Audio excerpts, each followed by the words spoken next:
راديو نور الهدى راديو نور الهدى سجلي أمة بلداتي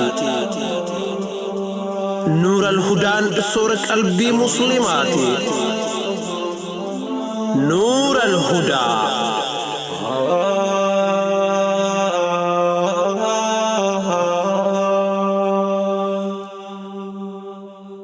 بسم الله الرحمن الرحيم. الحمد لله رب العالمين، الصلاة والسلام على رسوله الأمين وعلى آله وأصحابه أجمعين. السلام عليكم ورحمة الله وبركاته.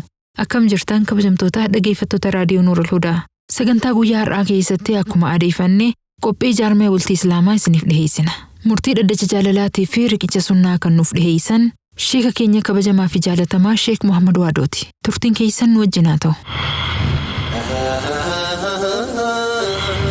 Daddacha jaalalaa daddacha jaalalaa daddacha jaalalaa daddacha jaalalaa daddacha jaalalaa daddacha jaalalaa warra dhugaan wal jaalatu warra karaa halaalaatiin walitti daamee bultii jaarrate warra jiruu gaarii jiraachuu jiruutu wal himataa fi himatamaan yookiin ammoo himattuu fi himatamtuun daddacha irratti dhihaatanii jiru. Abbaan murtii kennuuf qophaa'ee jira. Abbaa moohatu walitti ilaalla. Daddacha jaalalaa iyyannoo jaalalaa qilleensi jaalalaa bubbisii halaala qilleensi jaalalaa bubbisii ilaala. بسم الله الرحمن الرحيم. الحمد لله رب العالمين وبه نستعين على أمور الدنيا والدين وصلى الله وسلم على سيدنا محمد وعلى آله وصحبه أجمعين وبعد. السلام عليكم ورحمة الله وبركاته.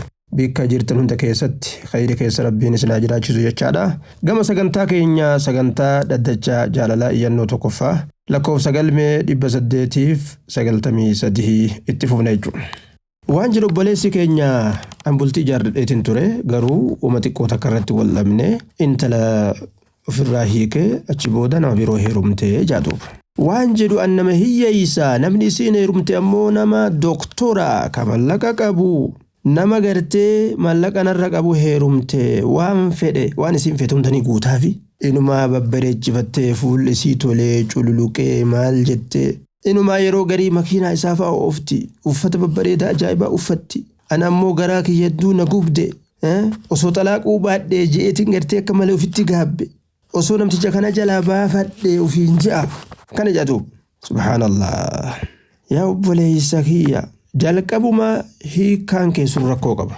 hubannaa malee hiikte ati akkanatti fakkaatutti hubannaa malee hiikte intala takka hiikuun laaftumatti uffata tokko surree takka ta'ati har'a bittee boru baafattee ofirraa darbitu ta'uun qabdu seera qabdi akkaataa qabdi lubbuu namaati kabajamtu yoo isiin simiitellee irra dabruufitu jira yoo isinillee si dadhabsiise manguddootti himatutu jira yaala hedduutu jira.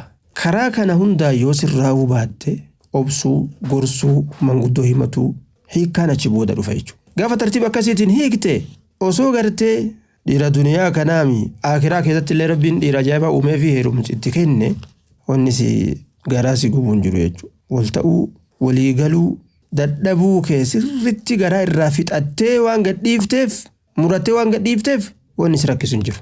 yeroo wal gadhiiftan sanuu maal ta'uu qaba haasidummaan jiraachuun qabu tana booda ati dhiira rabbi siin kennin jechuun qabdu tana booda rizqii walitiin deebi'in jechuun qabdu wal abaaraa adda bahuun hin barbaachisu waanyoo sharrii hizdii garatti walii qabataa adda deemuun hin barbaachisu fa'imsaakum bima'ruufin aw tasriihun biihsaan yoo qabatan haala bareedaan qabatanii wajji jiraachuu yoo gallakkisa yoo gadhiisan bifa bareedaan gadi dhiisu ka dhagaa walitiin darbine ka waliin hamanne ka walii kana hin falfalle falfal walitiin goone du'aa'iidhaan buleetitii ya rabbiin nama na caalus yaa hiru jechuudhaan isiinis akkasuma tola qalbii guutuutiin rahmatummaan akkasitti si biraa deemu atis akkas ta'uu qabda yoo akkas taatan wanni si gubduuf hin jiru gammaduu qabdaa'u وبلاتين تيجي مسلمة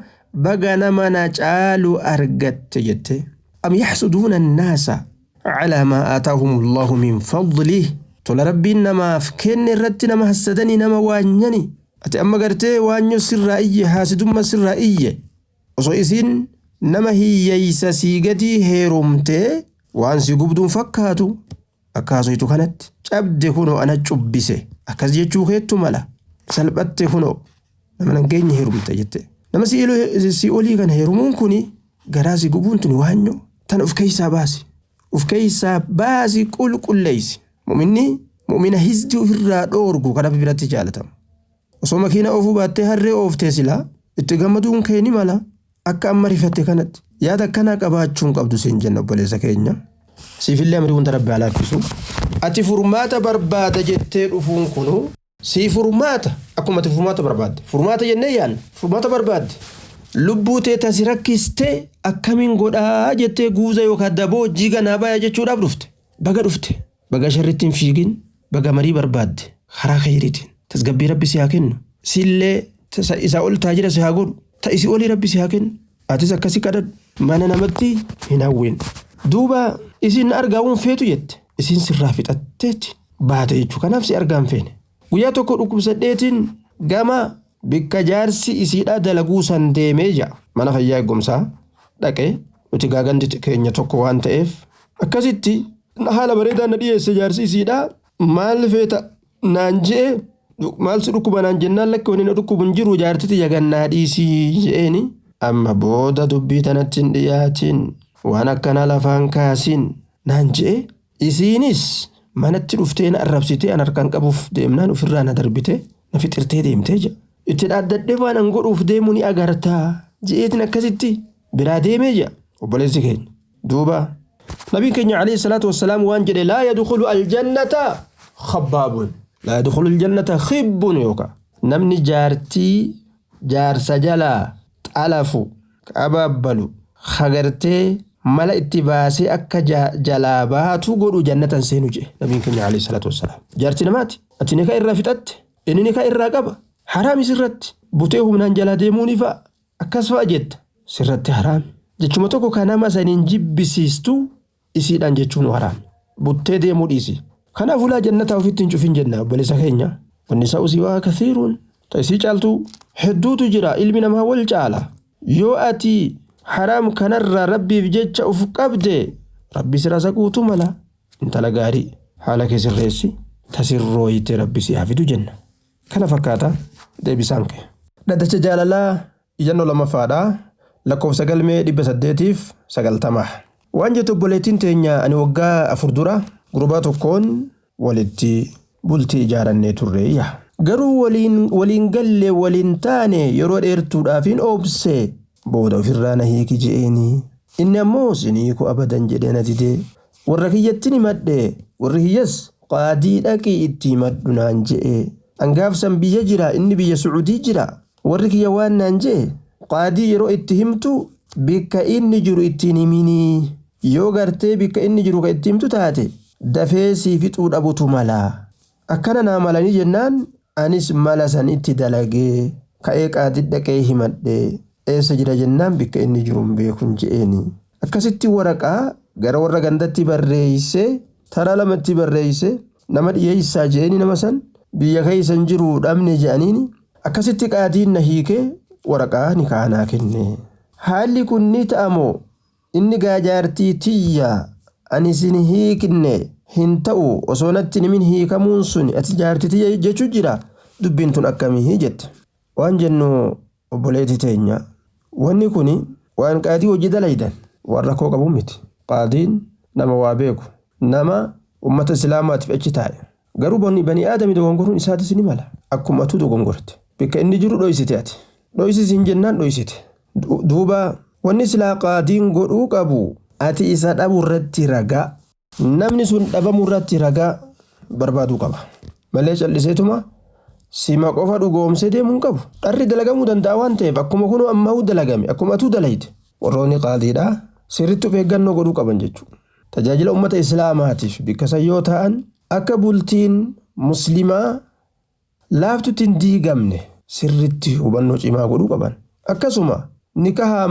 maletti laaftumatti kanuma qaadiin kanuma warri jiru fa'a warri hin jiru fa'a jedhanii homaan qabu fa'a jedhanii nikaa kan goosifane laaftutti hubannoo barbaadu ragaa barbaaduu qaban jechuudha waan san jennu obboleetti teenya yoo ati dhuguma namni sun si rakkise nyaata si dhoowwate uffata si dhoowwate miidhaa adda addaa sirra geggeesse gosti miidhaadhaa hedduu gaafsan na hiiki jetteeni yoo inni si dide qaadii dhaquu dandeessa.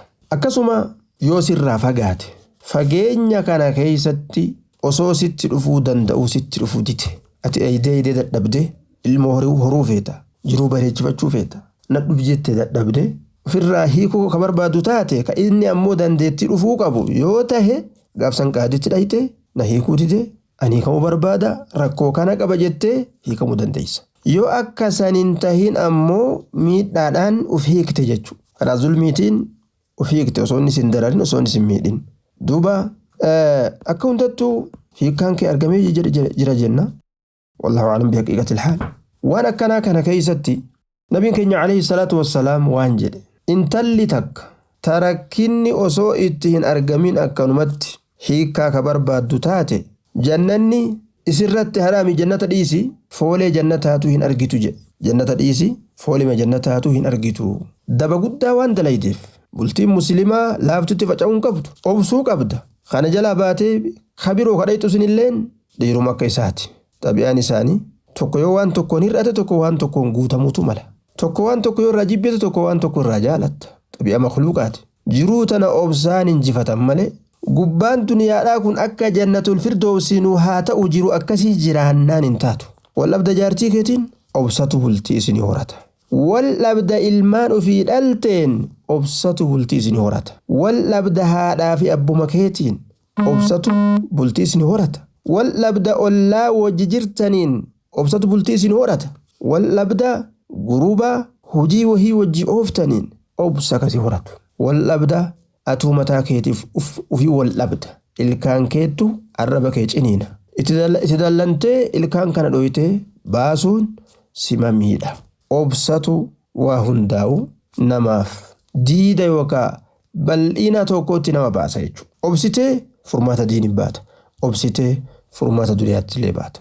Waan obsi isaa dadhabame yoo tahe gaafsan gara hiikkaadhaa deemuun furmaata jireenyaa ka shari'aan goote jechuudha. Akkana jenna. Kana fakkaata deebisaan kee rabbii waan dhageenyeen waan baranneen waan khayrii gartee jennee tattaafannee qaamaa fi qalbii jala oofne kanaan nu haa milkeessu jenna. Khayrii isin haa qunnamu sharri isin irraa haa fageessu.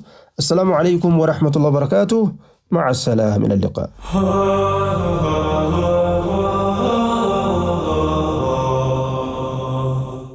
Maasha Allah sheeka keenya kabajamaa fi jaalatamaa Sheek Muhammad Waadoo rabbiin isinirraa haa jaalatu. Beekumsarraan beekumsa isinii haa dabalu. Nullee warra waan dhageerraa fayyadamu nu haa godhu. Egaan kabajamtoota dhageeffattoota keenya sagantaa keenyarraa barumsa guddaa argattaniirtan jennee abdanna. Gama keessummeessuutiin Anfarhee Adam kutaa teeknika Nuurul Hudaa hojjetamuudhaan isin wajjin turre.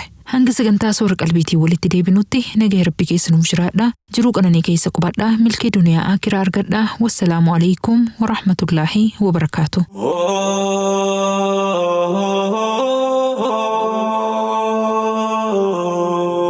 نور الهدى